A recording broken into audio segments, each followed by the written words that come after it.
Bonjour à tous, c'est Sandrine. Alors, je suis heureuse de vous retrouver aujourd'hui. Je continue à vous proposer ici les livres de Florian Paris. Il en a fait 4 au départ.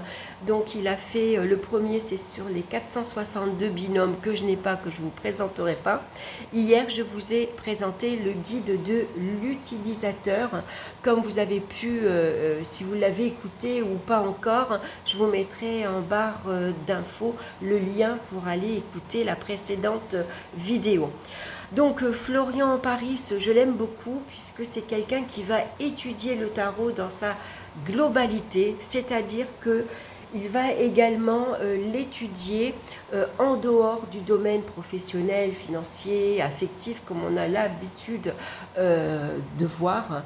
Lui, il va s'étendre également au niveau de la nature, avec les animaux, avec l'astrologie, avec la politique, avec la technologie d'aujourd'hui.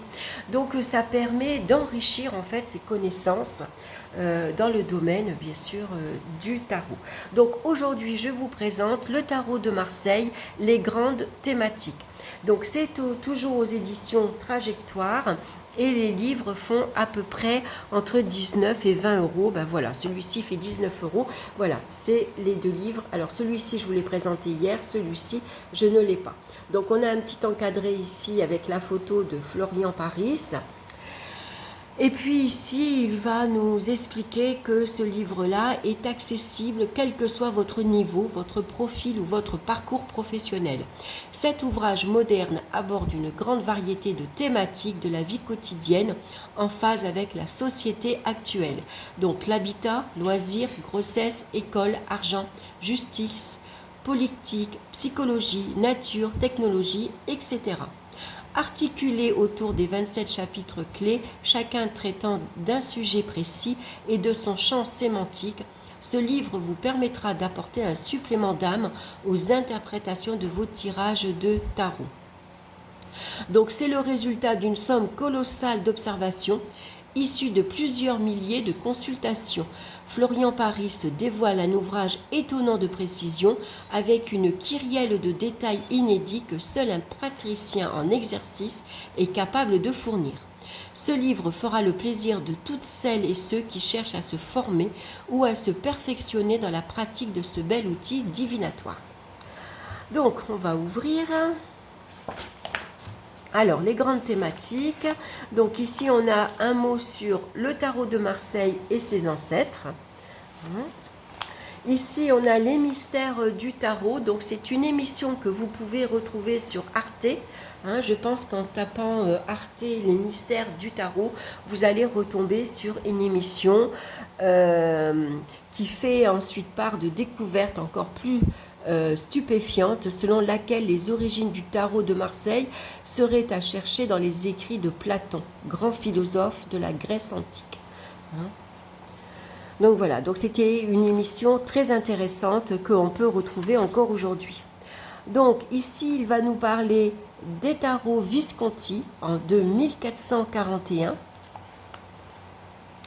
Donc, bien sûr, il nous propose ici une étude comparative des 22 arcanes majeurs par rapport à la version du tarot de Marseille de Carmoin que j'utilise en divination à titre personnel. Donc ici, on va avoir les 22 arcanes majeurs. Donc par exemple, si je vous prends l'empereur, le personnage est assis dans le sens opposé à celui du monarque représenté dans le jeu du tarot de Camoin.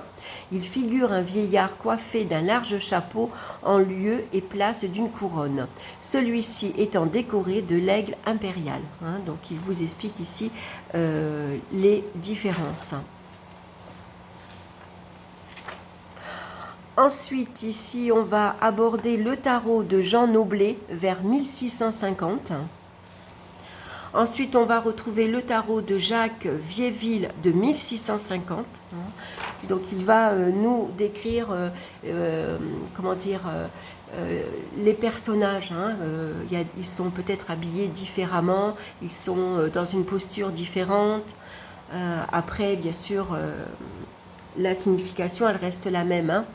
Le tarot de Pierre Madénier en 1709, le tarot de Nicolas Convert en 1760 et le tarot de Paul Marteau ou tarot de Grimaud en 1930.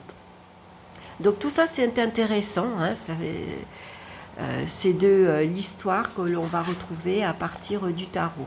Donc ici on a une introduction et puis on va commencer de suite le chapitre 1, le tarot de Marseille et l'habitat.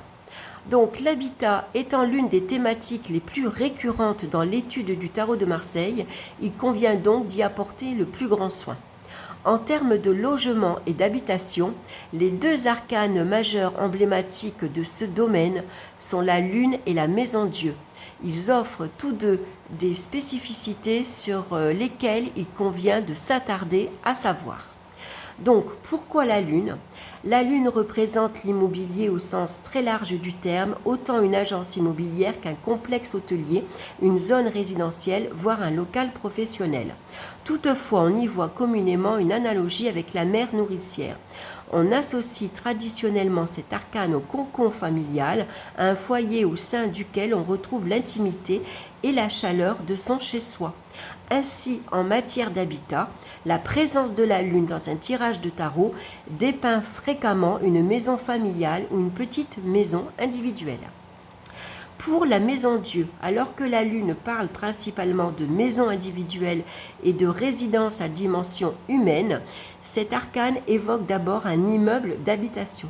En règle générale, la Maison Dieu matérialise les appartements et la vie communautaire au sein d'un même immeuble. En effet, l'iconographie de la carte fait apparaître 3 petites fenêtres très haut placées, situées à 2 niveaux différents, faisant ainsi écho aux différents étages d'un immeuble d'habitation. Cette sensation de hauteur est magnifiée par la présence de 2 personnages qui sautent dans le vide, comme pour échapper aux flammes qui lèchent les créneaux de la tour. Cette lame rappelle étonnamment les immeubles haussmanniens ou en pierre de taille rencontrés dans les grandes villes. À y regarder de plus près, la couleur de l'édifice et son graphisme font ressortir les pierres apparentes. On y distingue des briquettes. Par extension, on retrouve également cet arcane dans les tirages de tarot pour décrire un gratte-ciel, une tour de plusieurs étages et les châteaux. Enfin, cette tour et son créneau qui s'effondrent matérialisent les combles d'un appartement ou le grenier d'une maison, la partie haute d'une habitation. C'est aussi par opposition à l'arcane sans nom qui évoque principalement le rez-de-chaussée, le dernier étage d'un immeuble. Donc après avoir décrit les 2 arcanes emblématiques de l'habitat, explorons maintenant les intérieurs et les extérieurs de votre domicile. Commençons donc par les principales pièces à vivre, à savoir. Donc, je ne vais pas tout vous lire, mais l'étoile va représenter la salle de bain. La lune peut représenter la chambre à coucher. Le battleur représente communément, c'est la cuisine, avec sa table, ses ustensiles. La tempérance peut représenter essentiellement la salle à manger. L'empereur représente le salon. La papesse, la bibliothèque, et l'arcane sans nom va représenter la cave, le sous-sol et le rez-de-chaussée. Donc, je vous laisse bien sûr découvrir ensuite plus de détails sur son interprétation. Donc ensuite, terminons notre visite visuelle en nous intéressant maintenant aux extérieurs, ceux-ci étant matérialisés principalement par les arcanes suivants. Donc pour lui, l'étoile va représenter un jardin, un potager, une pelouse. La lune représentera une piscine, puisqu'il y a un étang ici, une mare. L'arcane sans nom va représenter un terrain, une parcelle de terrain quand vous voulez construire par exemple.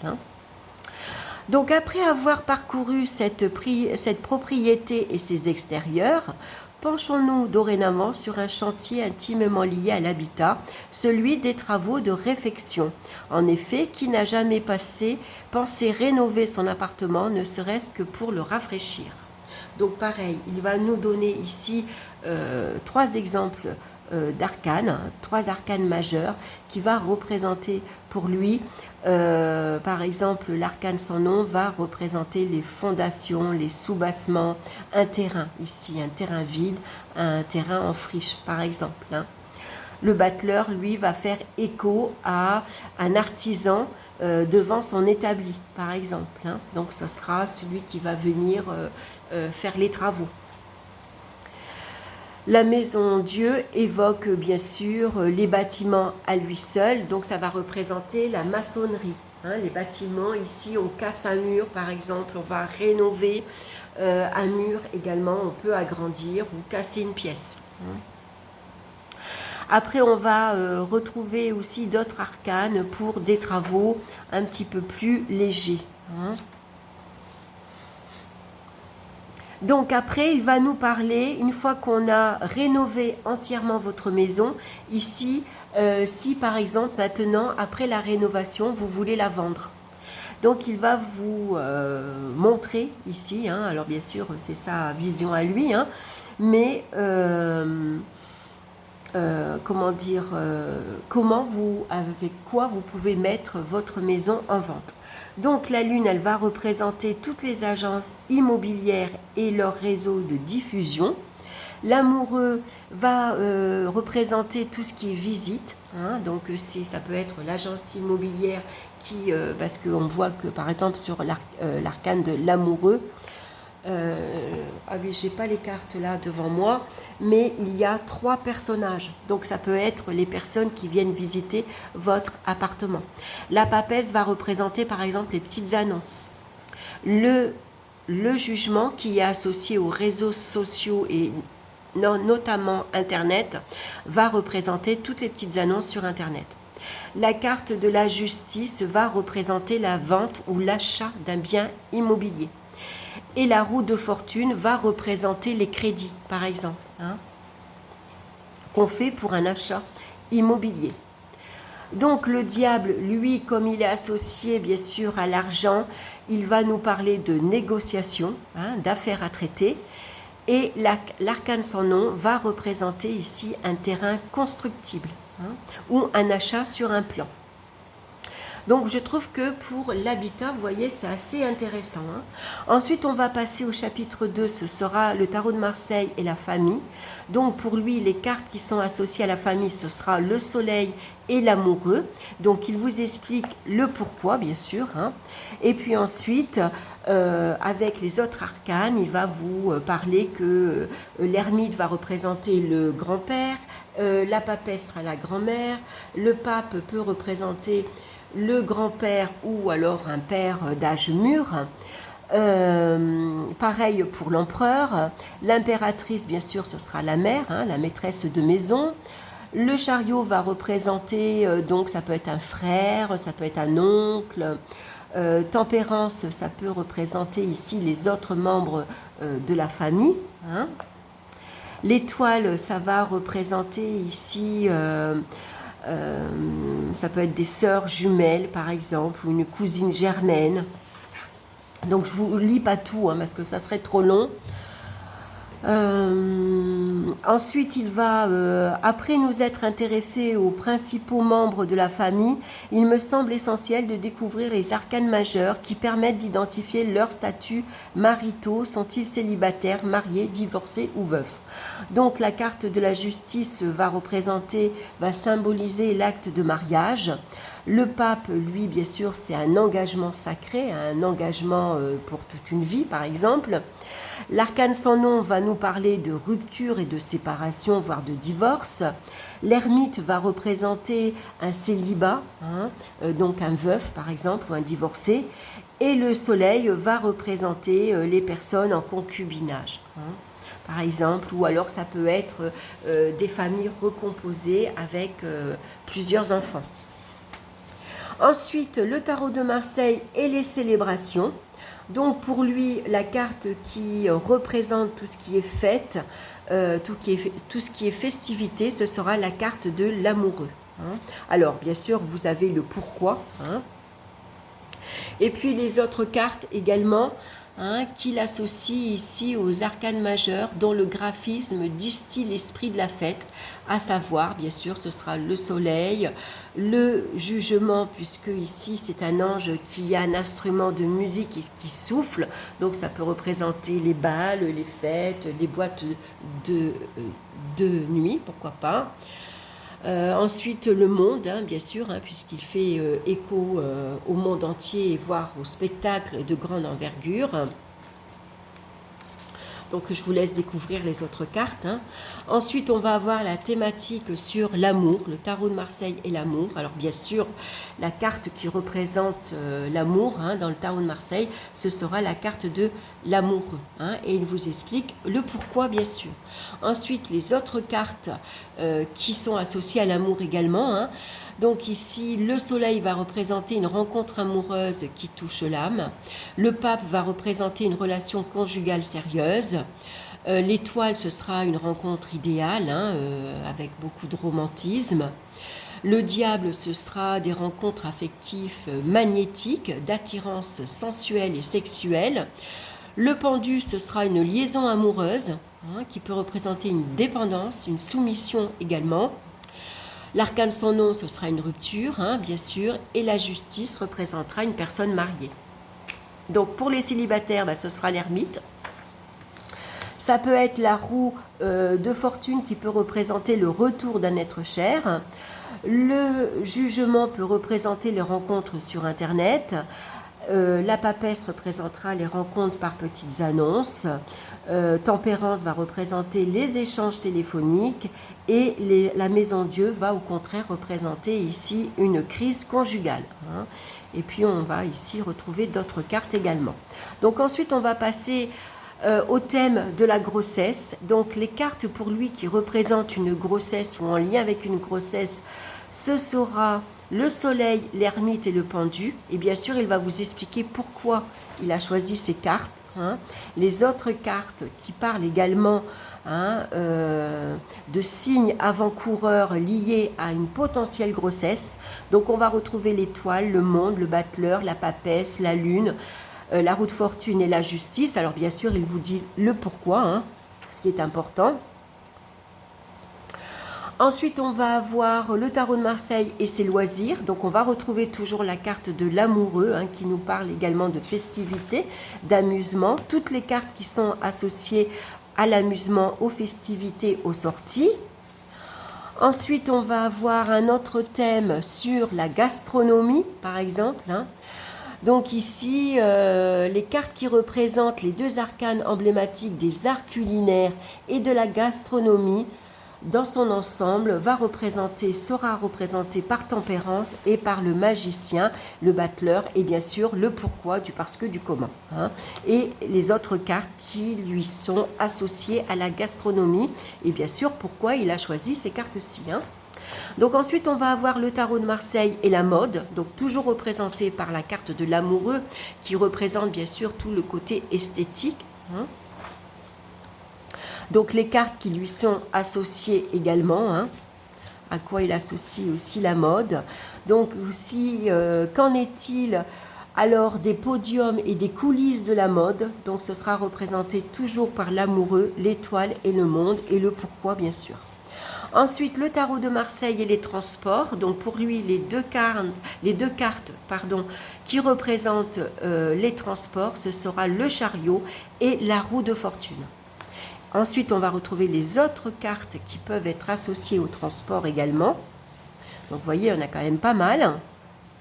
Qui va nous parler également des véhicules, hein.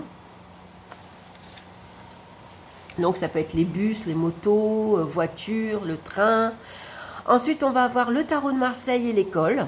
Donc au niveau de l'apprentissage, ici, ça sera la papesse, le soleil et le battleur. Et vous avez bien sûr le pourquoi, hein.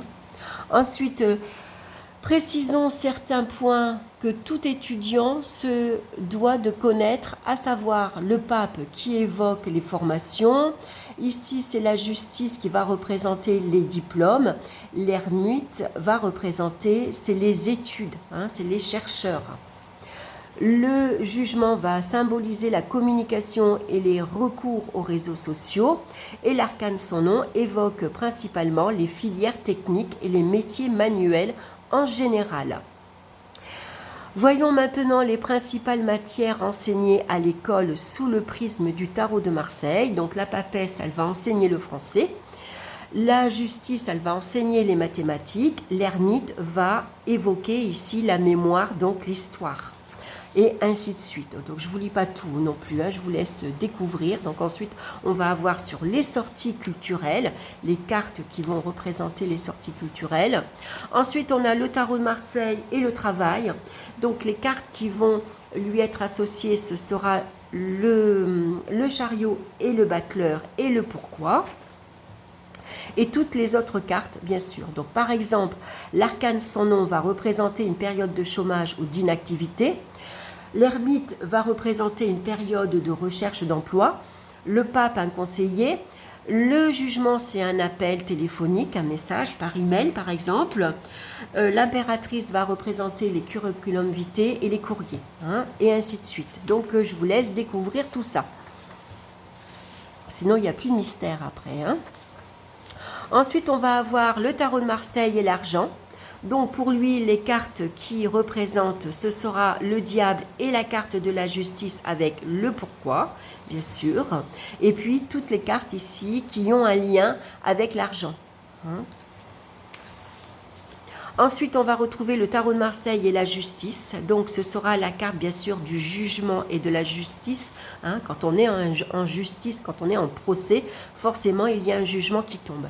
Avec, bien sûr, le pourquoi, hein, la représentation de l'arcane. Et puis ensuite, les associations de cartes, hein. Interprétons désormais quelques notions juridiques afin de nous aider dans la lecture de tirages de tarot. Donc, par exemple, le pape et la papesse, ils incarnent les magistrats, les hauts dignitaires de la justice. L'empereur et l'impératrice va représenter les avocats. La justice, bien sûr, c'est la justice qui tranche, hein, c'est les procès. Et puis l'arcane sans nom, il va définir principalement les affaires au pénal. Tempérance va représenter la médiation, hein. Le diable va représenter les avocats fiscalistes. Le soleil, arcane emblématique de la famille, hein, donc ici si vous êtes en divorce par exemple, hein. La maison Dieu, bien sûr, c'est les coups de théâtre, hein, c'est tout ce qui est en votre faveur ou pas. Voilà, et puis ainsi de suite, hein, pour les autres cartes qui sont en lien avec tout ce qui est juridique. Donc, vous voyez, il y a beaucoup de pages. Ensuite, on va retrouver le tarot de Marseille et la politique. Donc, pour lui, c'est clair, c'est la carte du diable avec le pourquoi, bien sûr, hein. Et puis, les cartes associées, bien sûr, à tout ce qui est en lien avec la politique. Ensuite, le tarot de Marseille et la guerre. Voilà. Donc, pour lui, c'est clair, c'est l'arcane sans nom et le pourquoi, hein. Et puis, les liens. Les cartes, bien sûr.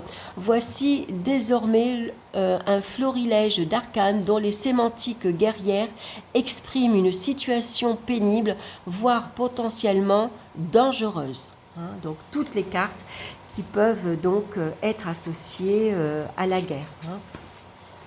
Ensuite, le tarot de Marseille et les tragédies, hein. Donc pour lui, c'est clair, c'est l'arcane sans nom et la maison Dieu qui va nous parler, bien sûr, de décès, d'accidents brutals, hein, d'opérations également, hein. Donc toutes les cartes aussi qui peuvent être associées aux accidents, hein, de la vie quotidienne. Le tarot de Marseille et la religion, hein, donc là, ça sera le pape et la papesse, et vous avez bien sûr le pourquoi. Et puis toutes les cartes qui vont avoir un lien avec les religions musulmanes, le judaïsme par exemple, et le bouddhiste, hein, donc ce sera représenté par la carte de l'étoile, hein. Voilà, toutes les cartes ici qu'on va retrouver, hein, en lien avec, bien sûr, la religion, hein. Le pape, ça va être les religions chrétiennes, bien sûr. Ensuite, on va avoir le tarot de Marseille et la nature. Donc, bien sûr, c'est la carte de l'étoile qui va représenter la nature, hein. Ensuite, les autres cartes qui vont lui être associées. Donc, le soleil, la lune, l'arcane sans nom, la carte du jugement. Étudions désormais les 4 saisons sous le prisme du tarot de Marseille. Donc la lune, pour lui, ce sera la période hivernale. L'étoile, ce sera le printemps. Le soleil, ce sera la période estivale, l'été. L'arcane sans nom, ce sera l'automne, puisque l'arcane sans nom, on l'associe au signe astrologique du Scorpion. Voilà, et toutes les cartes, les autres cartes hein, également, ici, qui vont nous parler, bien sûr, des saisons et au niveau de la météorologie également. Hein. Donc tout ça, c'est intéressant à découvrir. Ensuite, on a le tarot de Marseille et les animaux, donc le monde, la force et la lune, hein, bien sûr, c'est les 3 cartes où il y a des animaux que l'on va retrouver.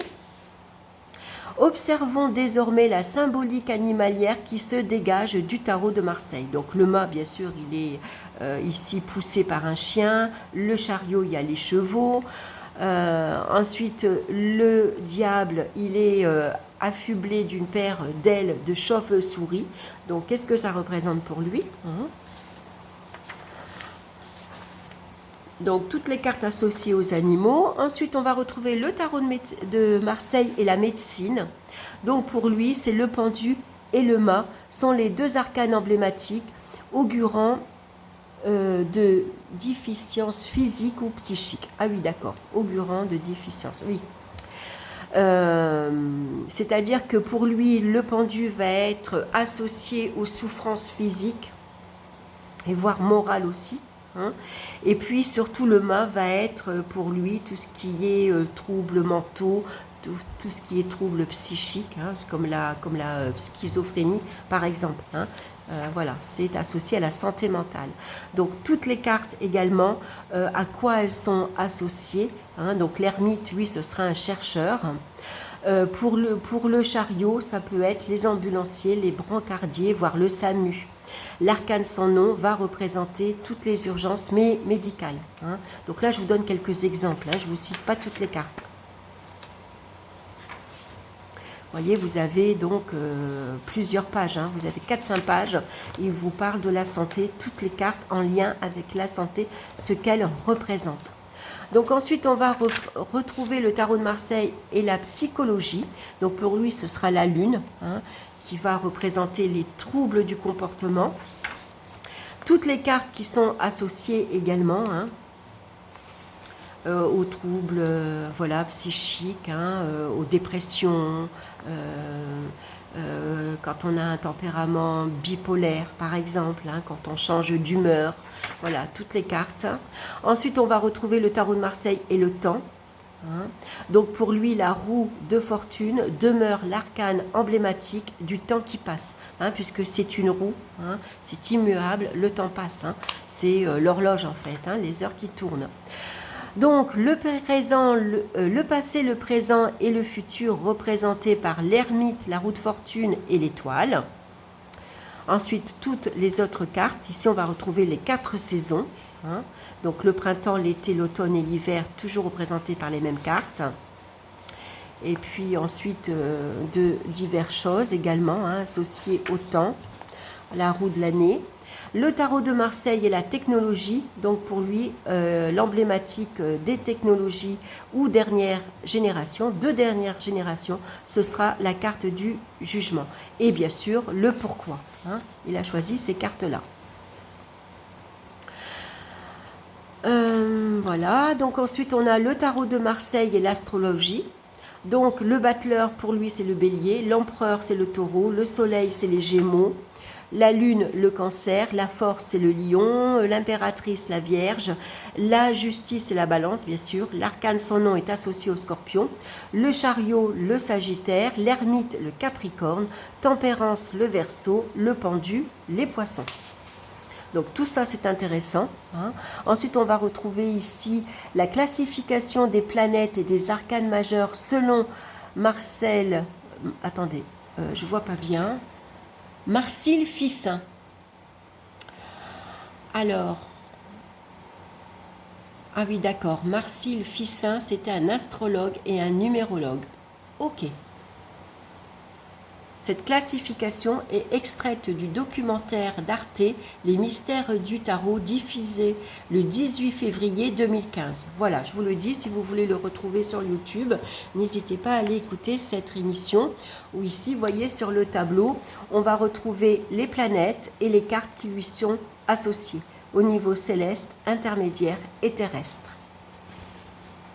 Donc si vous faites de l'astrologie, ce tableau pourrait vous intéresser. Ensuite, le tarot de Marseille et le tirage en croix, hein, qu'on a vu déjà hier. Donc lui, il va lire A, B, C et D. Et puis ensuite, il va associer D et B pour avoir ici le présent. B et C, ce sera le futur dans de 3 à 6 mois. C, A, ça sera le futur un peu plus lointain. Et quand on associe A et D, ici à gauche, c'est le passé, bien sûr, le passé récent. Hein, donc tout ça, c'est un récapitulatif qu'on a vu hier dans le guide de l'utilisateur. Donc il vous explique hein, le tirage en croix avec la roue de fortune, le lien, le tarot de Marseille et la voyance. Donc pour lui, les cartes emblématiques, ce sera l'étoile et l'ermite. Et le pourquoi, bien sûr, hein, pourquoi il a pris ces 2 cartes-ci. Et puis les autres arcanes également en lien avec les arts divinatoires. Donc là, on va retrouver les autres cartes et le pourquoi. Ensuite, les limites du tarot de Marseille en termes de prédiction. Donc ça, c'est intéressant à lire aussi. Le tarot de Marseille et la mythologie. Donc il va nous parler du battleur, hein, qu'est-ce que représente le battleur. Donc ça, c'est vraiment intéressant. Si vous aimez la mythologie, ça va vraiment vous plaire. Et puis à la fin, on va avoir une conclusion, bien sûr. Hein. Et puis ma sélection de lecture sur le tarot de Marseille. Donc là, vous avez plusieurs livres qui vous citent. Hein. Voilà. Ensuite, on a des remerciements. Et puis la table des matières avec tout ce que vous allez retrouver. Donc moi je trouve que c'est un livre très complet, très intéressant à lire. Donc vous voyez ici on retrouve les livres qu'il a déjà écrits, hein, le guide d'interprétation des 462 binômes. Donc là il va associer 2 cartes 2 par 2 hein, entre elles, donc c'est énorme. Et puis le guide de l'utilisateur que je vous ai montré hier. Donc quoi qu'il en soit, c'est vraiment un livre très intéressant. Hein. Donc si vous connaissez déjà le tarot, bien sûr, ça va élargir vos connaissances. Et puis quand on se lance dans le tarot, bah, vous allez bien sûr apprendre davantage de choses dans différentes thématiques. Donc moi je le trouve vraiment bien. Voilà. Alors demain maintenant, je vous présenterai le tirage et les interprétations, le perfectionnement. Donc là, ça va être différents modèles de tirage, tout aussi intéressants. Voilà, j'espère que cette vidéo vous aura plu. Alors bien sûr, n'hésitez pas à me laisser vos commentaires. Est-ce que vous avez déjà ces livres-là? Est-ce que ça vous parle? Est-ce que vous aimez beaucoup ou alors vous n'aimez pas? N'hésitez pas à me laisser des commentaires, c'est toujours agréable de pouvoir échanger. J'aime bien savoir ce que vous en pensez. Et puis bien sûr, n'hésitez pas à liker, à partager, à vous abonner. Ça fait toujours plaisir également, hein. Je vais pas le nier. Hein. Voilà, en tout cas, je vous remercie de votre présence, de votre écoute. Je vous embrasse tous bien fort et puis on se retrouve très bientôt pour une nouvelle vidéo. Bye bye!